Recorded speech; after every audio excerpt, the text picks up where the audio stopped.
నేను నీతో చెప్పినది నెరవేర్చు వరకు నిన్ను విడువనని యాకోబుతో దేవుడు మాట్లాడటం మనం చూస్తున్నాం. దేవుని బిడ్డలారా, నిజంగా వాగ్దానము చేసినటువంటి దేవుడు మీ విషయాల్లో కానీ లేదా మా విషయంలో కానీ ఎవరి విషయంలో అయినా సరే మాట తప్పనటువంటి దేవుడు.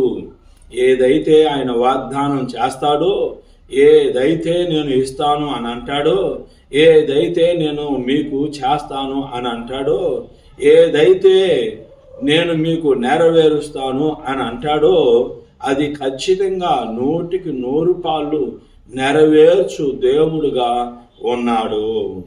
మాట ఇచ్చి మాట తప్పటం మనుషులమైనటువంటి మన దగ్గర ఉంది, కానీ మన దేవుడు సృష్టికర్త అయి ఉన్నటువంటి యేసు దేవుని దగ్గర మాట ఇచ్చి మాట తప్పటం లేదు.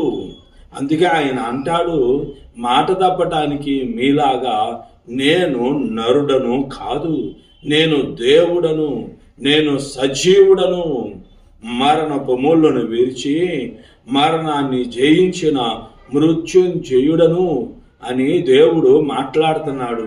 అయితే దేవుడు బిడ్డలారా, ఇక్కడ యాకోబుతో మాట్లాడేటువంటి మాట ఏంటి అని అంటే, ఇదిగో నీకు తోడై ఉండి నిన్ను కాపాడుతాను అని అన్నాడు, నిన్ను ఆశీర్వదిస్తాను అని అన్నాడు.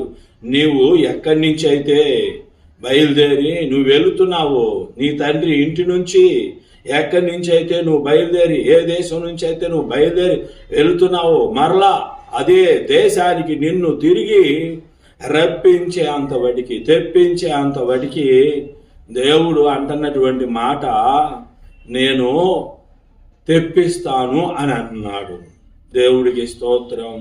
దేవుడు నేను రప్పిస్తాను, నీ దేశానికి నిన్ను నేను మరలా తీసుకువస్తాను అని దేవుడు మాట్లాడుతున్నాడు. నిజంగా యాకోబుని అంతగా దేవుడు జ్ఞాపకం చేసుకున్నాడో మన అందరికీ తెలుసు, ఎంతగా దేవుడు ఆశీర్వదించాడు. అందుకే యాకోబు కూడా అంటాడు, నేను పాదము పెట్టిన చోటల్లా దేవుడు ఆశీర్వదించును అని అన్నాడు.